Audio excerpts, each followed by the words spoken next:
بسم اللہ الرحمن الرحیم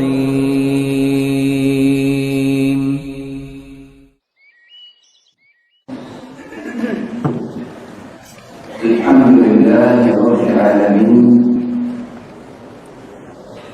وبه نستعين الصلاة والسلام على إمام المرسلين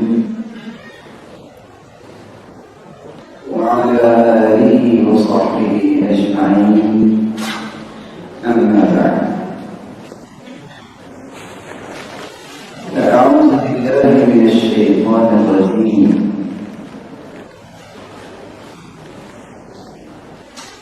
وأطيعوا الله وأطيعوا الرسول واحذروا فإن توليتم فاعلموا أنما على رسولنا البلاغ المبين. لائیو سچ کریم سامعین مکرم، اللہ تعالیٰ نے انسان کو دو چیزوں کا مرتب بنایا. ایک انسان قسم ہے جس کو مالک الملک نے مٹی سے پیدا کیا. اس جسم کی نشو و نما کے لیے اس کی تمام تر ضروریات غذا خوراک کا بندوبست اللہ نے مٹی سے کیا. دوسری چیز اللہ تعالیٰ نے اس جسم میں روح کو داخل کیا ہے، اور روح رب تعالیٰ نے آسمانوں سے بھیجوائی.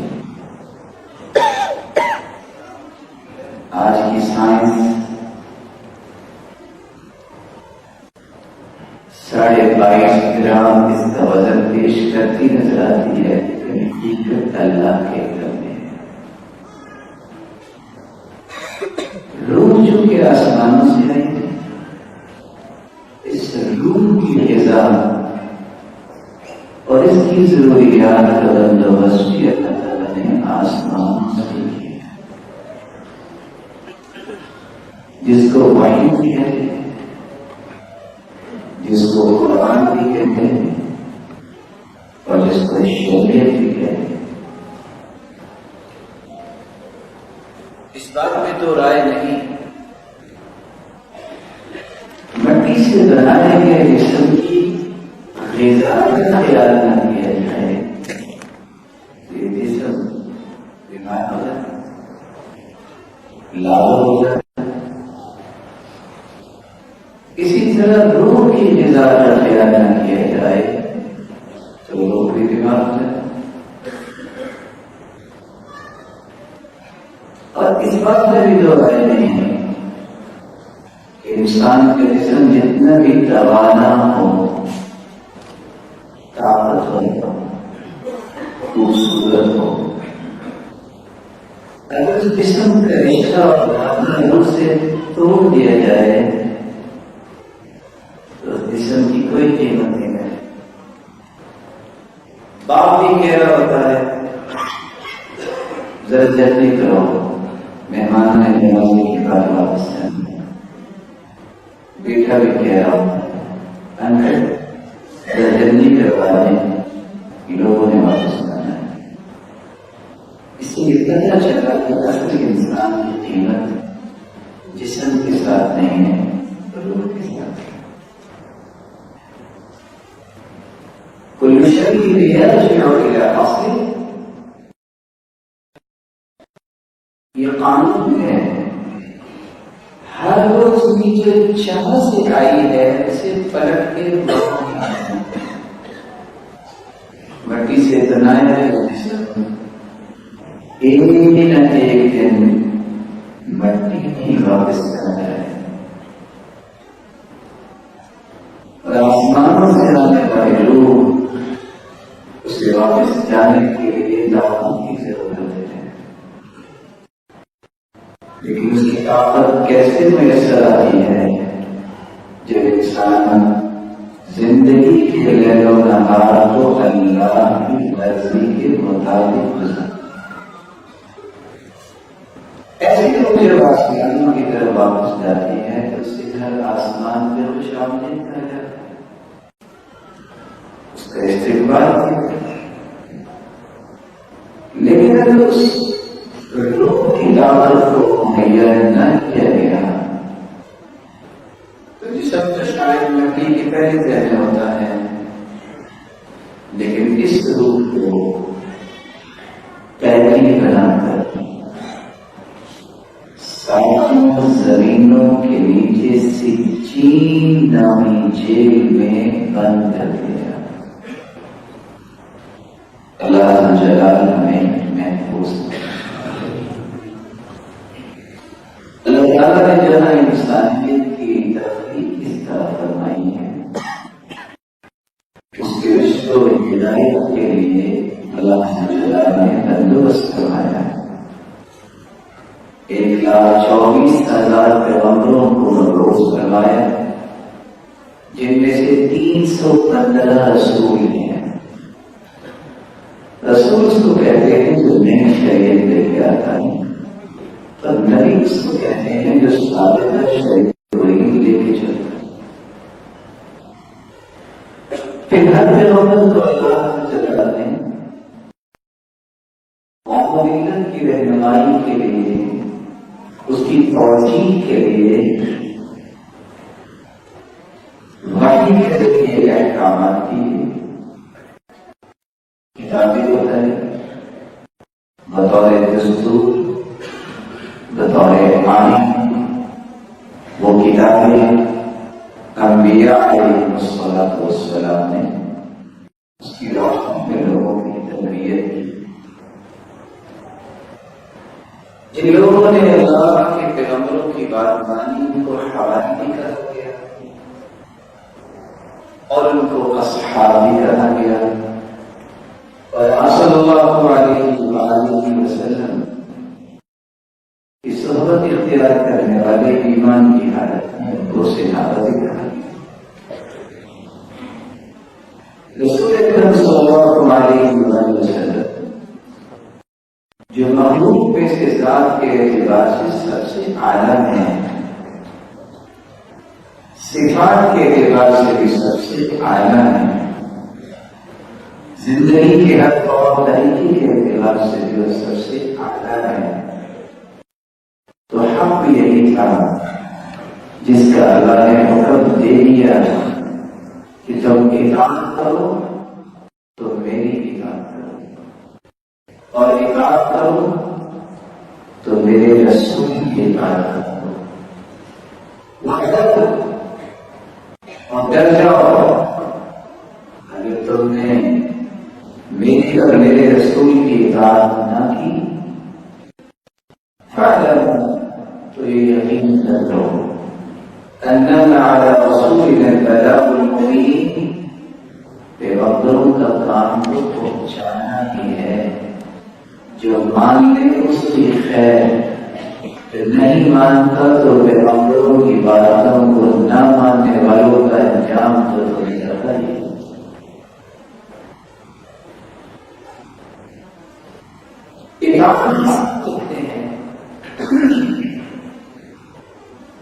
اور اطیعوا اللہ و اطیعوا الرسول، یہ منہج، یہ مشن، یہ منہج کن لوگوں کا ہے. اور اللہ کے رسول کی اطاعت کا مفہوم اور زندگی اس کا انتباہ کیسے ہم کر سکتے ہیں، اور اللہ اس کے رسول کی اطاعت کی اہمیت اور عظمت اور اس کے ثمرات کیا ہے، یہی چند نکات آج کی ہماری اس گفتگو کے محور ہیں. اطاعت یہ طاعت و طاعت سے ہے، جس کا مطلب ہے دل کی خوشی سے تابعداری کرنا. آپ کسی کو کسی بات کا حکم دیتے ہیں تو یہ آپ کی انسان نقصانات کا ایک دوا ہے تب آپ کی بات مانے گا. کوئی آپ سے ڈرتا ہے جب آپ کی بات مانے گا. کوئی آپ سے کوئی مفاد کا طلبگار ہے جب آپ کی بات مانے گا. لیکن اطاعت اس سے ہو کرے جب تک انسان دل کے اکثر گہرائیوں سے خوشی کے ساتھ اس بات کو پسند کرتے ہوئے پھر بات کو مانتا ہے اس کو اطاعت کہتے ہیں. اور حق صرف یہ ہے کہ اللہ اور اس کے رسول کی بات کو دل کی اکثر گہرائیوں سے سب سے پہلے مانا جائے، خوش ہوا جائے اور اس کے سامنے اپنے آپ کو گرا دیا جائے. علماء امت نے اطاعت کی تعریف کرتے ہوئے لکھا ہے جو جاری کہتے ہیں یہ موافقت الامر عندنا، اللہ اس کے رسول کے ہر کام کی موافقت کرنا یہ اطاعت ہے. ابن غلامی کہتے ہیں کل ما فیہ رضا وتقرب الى اللہ سبحانہ وتعالی ہر مقام جس سے اللہ کی رضا حاصل ہو، جو تقرب الہی کا باعث بنے، اس کو اطاعت کہتے ہیں. امام جمہوری بیان کرتے ہیں اطاعت فعل المأمورات وترك المنهيات. اصل میں اطاعت کہتے ہیں ہر اس کام کو بجایا جس کا حکم اللہ اور اس کے رسول نے دے دیا ہے.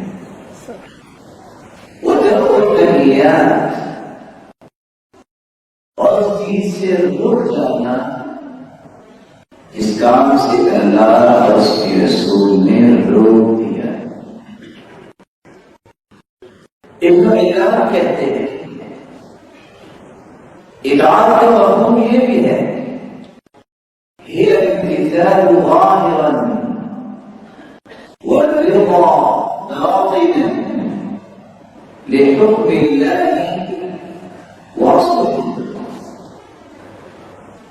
انسان ظاہری طور پہ اس کے ہر حکم کی تعمیل کرتا نظر آئے اور باطنی طور پر قلبی طور پر انتہائی اطمینان کا اظہار کرے جس کام کو کر رہا ہے، جس بات کو مان رہا ہے، اس کو اطاعت ہے.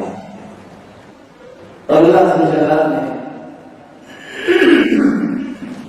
کتنی خوبصورتی کے ساتھ اطاعت کے مفہوم کو ایک ہی آیت میں بیان کیا.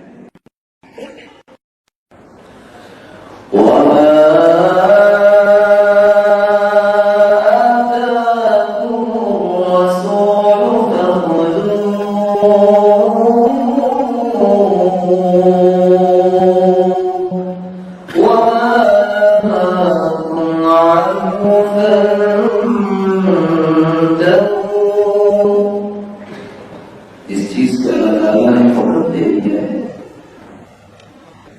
اس کے رسول نے جو چیز تمہیں دے دی ہے اسے لے لو. جس چیز سے اس کا پیغمبر روک دے اسے رک جاؤ. یہ بہت بڑے دعوے کرنے والا مسلمان کہ میں بڑا مطیع ہوں، میں بڑا محب ہوں، میرے دل میں بڑی محبت ہے، کاش تو کبھی اکیلا بیٹھ کے کتاب کے معنی نہیں پڑھنے کے ادارے کے کاش یہی سبق ہے. قرآن مجید کے اندر یہ جو ایک آیت اللہ تعالیٰ نے بتائی ہے سورۃ الحشر کی آیت نمبر 7، میں ادب گزارش کروں گا ایک مرتبہ بیٹھ کے بڑی تسلی کے ساتھ اس آیت کو 10 مرتبہ پڑھ کے دیکھیے گا کہ آیت مجھ سے مطالبہ کیا کرے. جو چیز اللہ کے رسول تمہیں دے دیں لے لو، جس چیز سے روک دیں رک جاؤ. کس کو کہتے ہیں کوزے کے دریا کو بند کرنا؟ جس چیز کا اللہ کے رسول نے دے دیا اسے لے لینا، اس سے روک دیا اسے رک جانا، باقی کچھ بچا. یہ بات یہاں پر ایک اور بات میں آپ کی خدمت میں پیش کر دوں. اب اللہ کے رسول کے مطیع بننا چاہتے ہیں، اسی لیے تو ہم اللہ کے رسول کے متبع بننا چاہتے ہیں، اتباع کرنے والے، تیاری کرنے والے. ہم اللہ کے رسول کے محب بننا چاہتے ہیں، محبت کرنے والے. یہ 3 الفاظ قرآن اور حدیث نے استعمال کیے. کون سے الفاظ؟ اطاعت کرنا، اتباع کرنا، محبت کرنا. کتنے الفاظ یوز کیے؟ کون کون سے؟ اطاعت، اتباع. اپنا راستہ نہیں میرے میں کچھ باتیں میں سنیں. مجھے ایسا لگے گا کہ آپ ایسا مل کے نہیں اس بات کو سمجھنے کی کوشش کریں، کیونکہ یہ تو حقیقت ہے. میں کوئی خطیب تو ہوں نہیں، بس آپ کے ساتھ مسلمان کے کچھ باتیں ایک دوسرے سے شیئر کرتے ہیں. اسی لیے میں عاشق رسول نہیں کرنا چاہتا. آپ کہیں گے کیوں؟ آپ کو کیا ہو گیا؟ آپ بھی عاشق کرنے کی کوشش نہیں کریں. کیوں نہیں کرنا چاہتا؟ کیونکہ یہ اس ہستی کے شایان شامل ہے. کیوں شیعان شامل ہے؟ سورۃ الفاتحہ سے لے کے قل اعوذ برب الناس، قرآن مجید کی کتنی سورتیں ہیں؟ 114 سورت. اللہ تعالیٰ نے پوری اپنی کلام کو اس لفظ سے پاک رکھا. ایک مرتبہ بھی اس لفظ کا تذکرہ نہیں. صحیح بخاری سے لے کر صحیح مسلم، جامع ترمذی، سنن نسائی، سنن ابی داؤد، سنن ابن ماجہ، مسلم امام احمد، موطا امام مالک، مسانید، مجامع، مستدرکات، کتنی بھی جن حدیث کی کتابیں ہیں، آپ کو کسی حدیث کی کتاب میں صحیح حدیث میں لفظ عشق نظر نہیں ہے. 1,44,000 صحابہ نے حجۃ الوداع کے موقع پہ موجود تھے. ان میں سے کسی ایک صحابی نے اپنی محبت کے اظہار کے لیے اس لفظ کو استعمال کیا. اور یہ وہ صحابہ ہیں جو آپ صلی اللہ علیہ وآلہ وسلم کے اشارہ قدم پہ اپنی جان چھڑکنے کے لیے ہر وقت تیار ہے. پتا نہیں کیسی محبت تھی. عبداللہ بن رواحہ مسجد کے باہر تھے. آپ صلی اللہ علیہ وسلم مسجد میں خطبہ دے رہے تھے. آپ نے فرمایا انگلش میں بیٹھ جائیں. کس کو فرمایا؟ مسجد میں. عبداللہ بن رواحہ مسجد کے باہر بیٹھ گئے. پوچھا عبداللہ کیا ہوا؟ آپ نے میں نے آپ کو بتایا کہ اللہ کے پیارے محبوب آپ کے الفاظ میرے کان میں پہنچے کہ بیٹھ جاؤ. پیغمبر کے الفاظ میرے کان میں پہنچے. عبداللہ کا پیار کیسے ہے؟ آپ نے فرمایا زادک اللہ حرصا علی خواہش اللہ وطاعت الرسول. اللہ کے اطاعت، اس کے رسول کی اطاعت میں اللہ تجھے اور عطا فرمائے. جو لفظ اللہ نے قرآن میں استعمال نہیں کیا، جو لفظ رسول اللہ صلی اللہ علیہ وسلم کی صحیح حدیث میں موجود ہے، جو لفظ 1,44,000 صحابہ نے استعمال نہیں کیا، بلکہ عقل و دانش اور بینش رکھنے والے مسلمان بیٹھے ہیں، یہ روشن چہرے، کوئی بھی صاحب عقل یہ لفظ اپنے مؤکد اور معزز رشتوں کے لیے بھی استعمال نہیں کر سکتا۔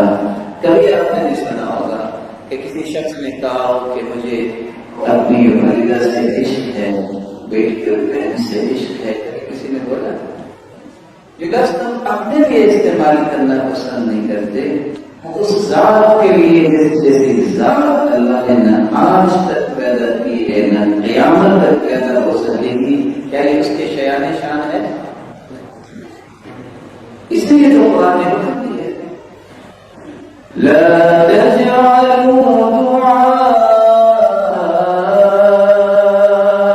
الرسول بينكم كدعاء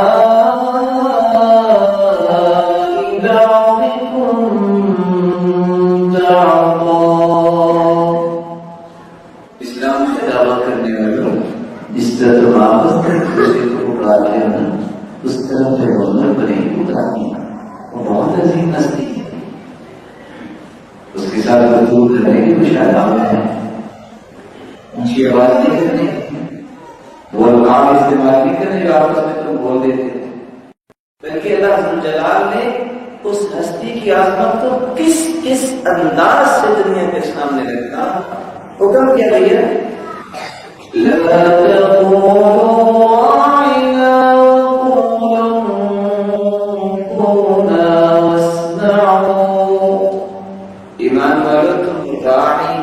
لفظ نہ بولو، تم اس کے بدلے نہ انظر نہ کہے گا۔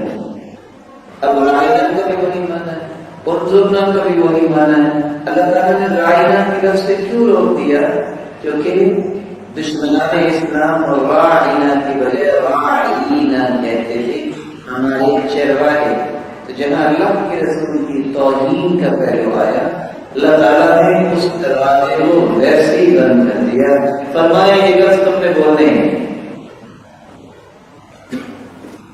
ہو سکتا ہے کل کل آپ کچھ کہے جب آپ یہ چار دلائل پیش کریں گے کہ بھائی یہ نہ تو قرآن میں لفظ آیا، نہ یہ حدیث میں لفظ آیا، نہ 1,44,000 صحابہ نے استعمال کیا، نہ کوئی دانش و بینش رکھنے والا عقل مند اس کو استعمال کرتا ہے، تو کہہ سکتا کہ اپنے اپنی محبت کا انداز ہے، جو چاہے تو بولے۔ کبھی یہ لفظ بولا اپنے اپنے معزز رشتوں کے لیے، یہاں فرق ظاہر ہوتا ہے نفس کے پیچھے کون چلتا ہے اور عقل کے پیچھے کون چلتا ہے۔ جب کوئی کہتا آپ کو نظر آئے کہ اپنے اپنی محبت کا انداز ہوتا ہے، اس کا مطلب ہے یہ قرآن سمجھ کے مقابلے میں عقل کو بلانے والا ہے، اور قرآن کا فیصلہ بھی اس کو سنا دیجیے گا۔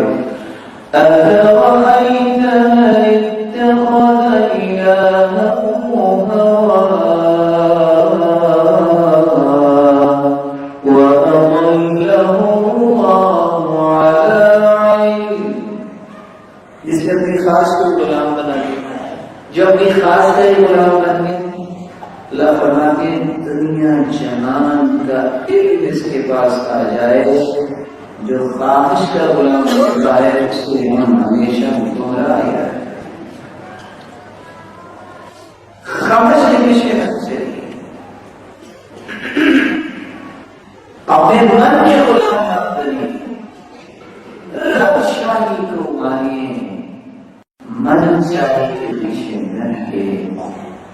یہ من تو نہ جانے کیا کچھ چاہنے لگ گیا ہے، اس کی چاہتوں کو پورا نہیں کر سکتا۔ تو اللہ جلال کی بات مانو گے، وہ جانتا ہے مجھے اور آپ کو کیا چاہیے، وہ سب کچھ وہ عطا کرے گا جس نے ہم نے کبھی سوچا، اور اس انداز سے وہ اپنے کرتا ہے جہاں میری آپ کی اللہ جلال ہمیں اپنی اور اپنے رسول کی اطاعت کی توفیق عطا۔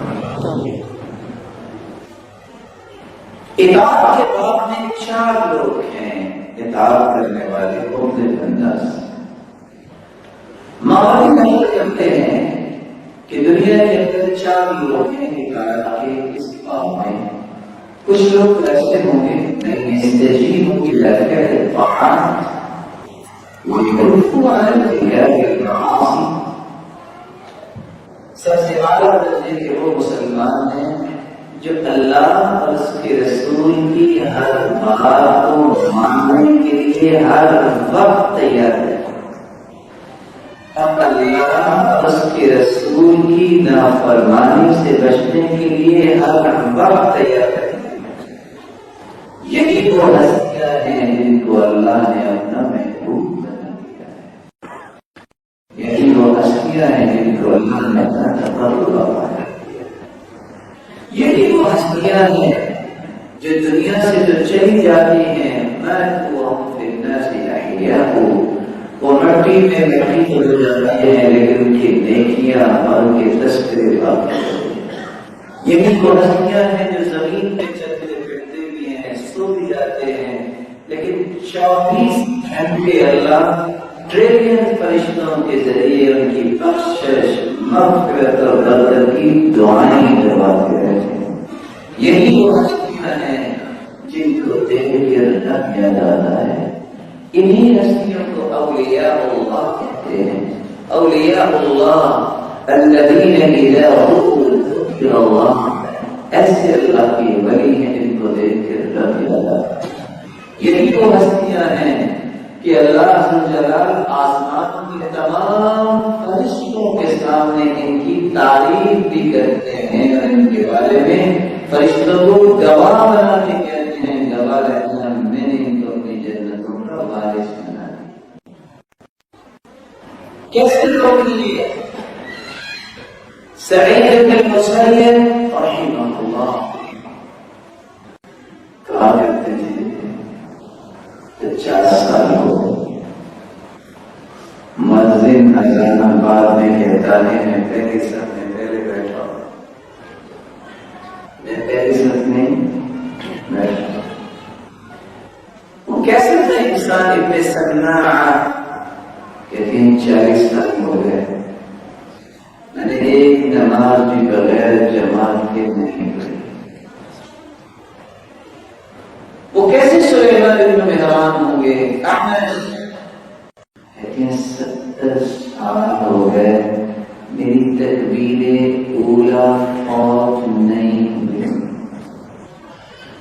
یہ وہ لوگ ہیں جنہوں نے احترام اور حق ادا کیا. اللہ ذوالجلال ایسی ہستیوں کی صف میں ہمیں بھی شامل.